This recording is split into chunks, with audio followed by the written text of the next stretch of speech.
I'm Harvey from PM Property Lawyers, and I'm here today with Ian Crislow of Mortgage Line Services. Hi. And with Herschel Santinier of Glenstone Tax Consultancy, who's also a landlord. And we're on to the final part of our discussion in relation to buy-to-lets, companies and finance. So the first thing we're going to have a look at in this section is SIC codes and what they are and what they're for. So Ian, can I come to you as far as that goes first? So what is a SIC code? A SIC code is basically the classification that each company has, and there's different classifications that you can put against a company. So as far as lenders are concerned, each one's different in regards to which individual SIC code they want on the limited company to be able to lend to it. So some lenders will want one code, another lender will want a different code, some lenders want 2 or 3 codes. So it's really different between each lender, and depending where you're wanting to borrow the money from will depend on how you have to have the limited company set up in the first place. There are some lenders that will lend even if there's no SIC code at all, but you're restricting down to just 1 or 2 lenders that will sort of look at that. But from a tax point of view, then which SIC code you have on your limited company can make a big difference to how it's treated tax-wise. Yeah, it's absolutely fundamental, because the tax treatment is determined by whether the company is treated as a trading company or an investment company. An investment company is one where you are holding assets and holding those assets for the income that they produce. Whereas a trading company is one where you're involved in a business or trading activity which realises income. Now, there are different SIC codes. Ian's mentioned there are 4 that mortgage lenders will look for. Some of those will say this is an investment company, and some of them will say this is a trading company. And it's really important to be able to understand the difference and what the long-term implications are. Right. Fundamentally, in terms of long-term planning, if a company is a trading company, then it benefits from certain tax reliefs. Right. So, for example, when you retire, you would be eligible for entrepreneurs relief, which would reduce the effective rate of tax on the gain to 10%. For inheritance tax purposes, if it is a trading business, you would be eligible for business property relief, which gives you 100% relief from inheritance tax. But if you're an investment company, neither of those reliefs is available. Right. So it can be immensely costly to go down one route thinking that you're going to be eligible for release when you're not. The revenue employs something as well called an 80-20 principle, which they can attach to all sorts of different elements of your activity. So they might look at the actual income that's generated. They might look at the amount of time you spend in different activities within the company. And if they can show that more than 20% of that is related to non-trading activity, then they will try to argue that this is an investment company. Right. And therefore you lose those reliefs. So it's really important not only to have those SIC codes, but to understand what the implications are for the status of the company. Okay.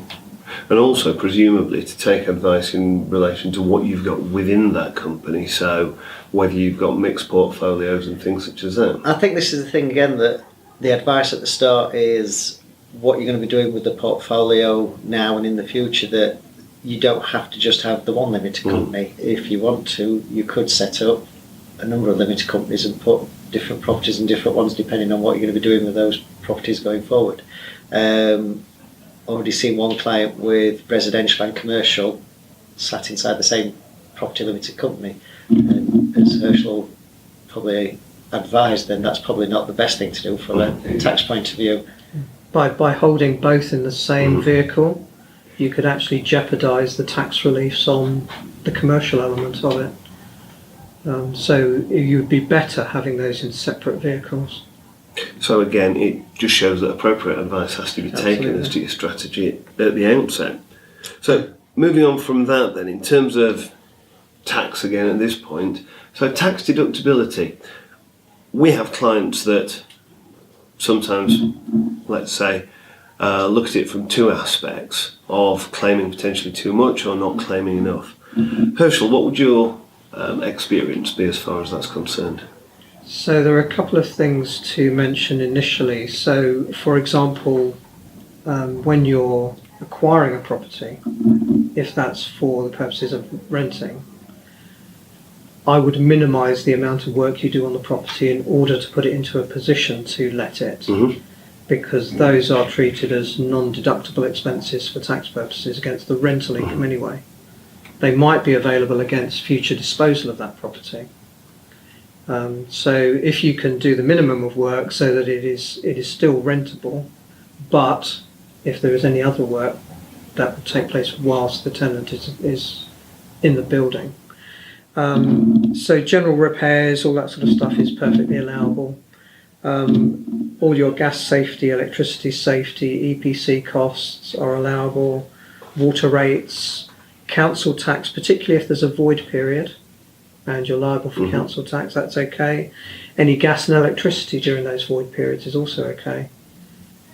If you've bought a property specifically with the purpose of renting it out and you have to incur those costs before it's rented, that would be okay as well.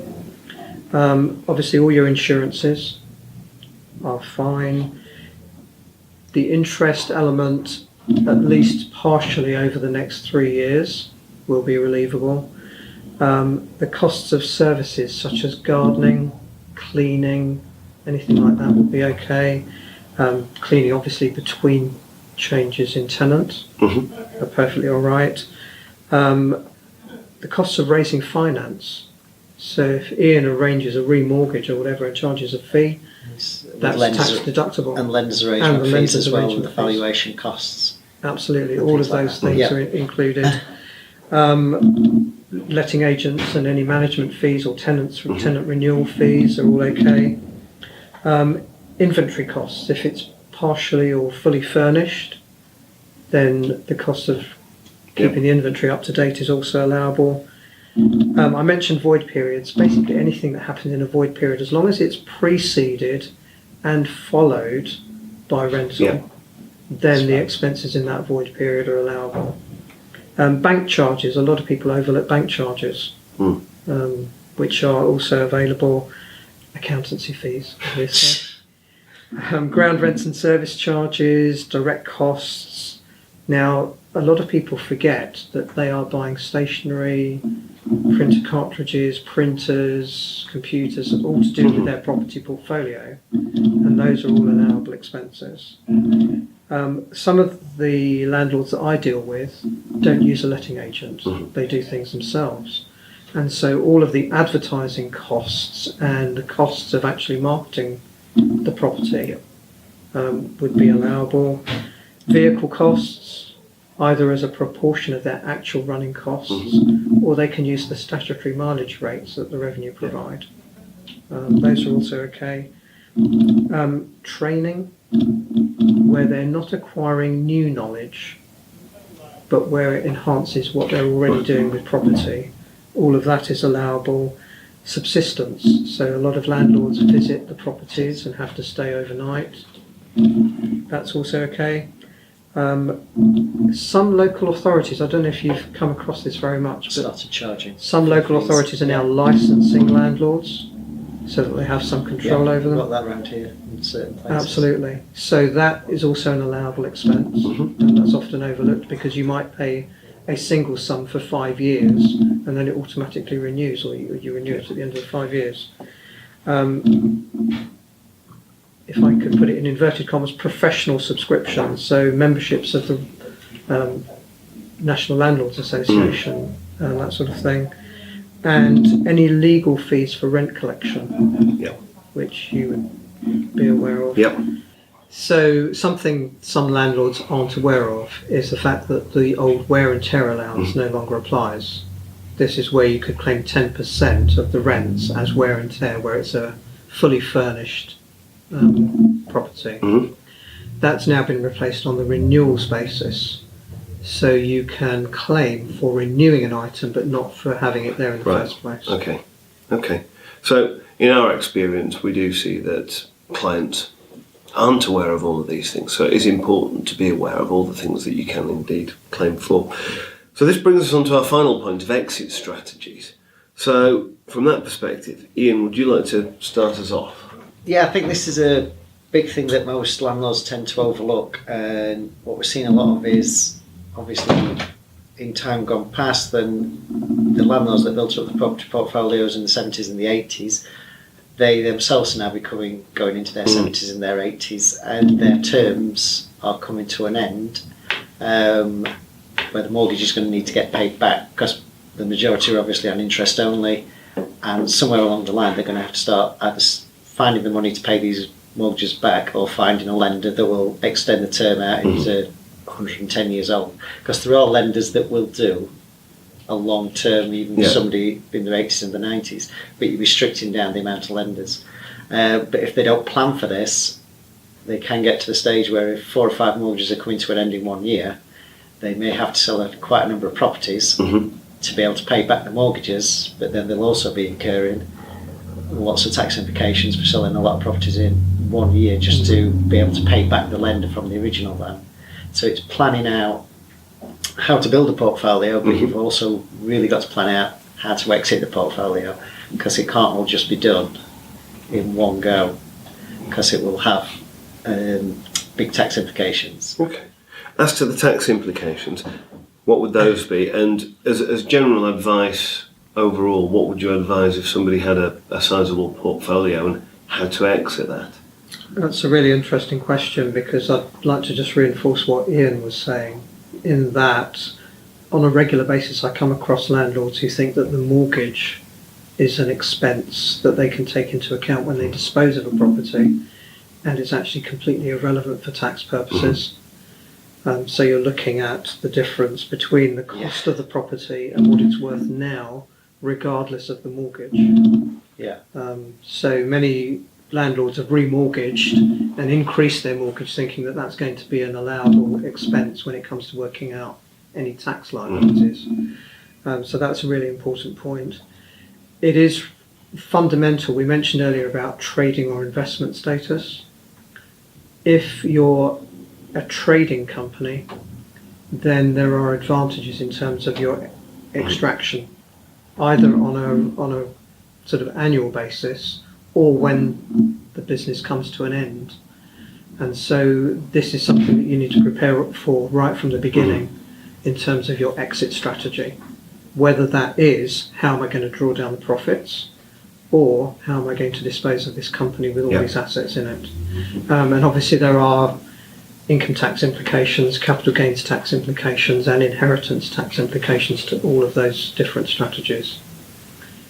So it's making sure that you've planned ahead of time. And I think the inheritance tax one is one of the biggest ones that landlords just don't seem to take into account, that if they've got 20 or 30 properties and anything happens, then it's not automatic. And I see so many that, from a legal point of view, have not got a will in place either. And the implications of all that kind of portfolio going into probate would be horrendous. It is. Or if they've got a very simple will and it doesn't take into account the fact that they have limited companies and or shares in those companies, and what they're going to do with all of those aspects when they do die. From a tax perspective, it is absolutely vital that you revisit your will on a regular basis to make sure that it's actually relevant to current tax legislation. And also, I would recommend a power of attorney, which I'm sure you would. Indeed. You know, most people don't have powers of attorney, and it's not just about losing your mental faculties. What happens if you fall over and break your wrists and you can't sign documents? It's vital things to think about. And the other thing that we haven't covered, which we probably will maybe in the future, is about using trusts in conjunction with all of this planning.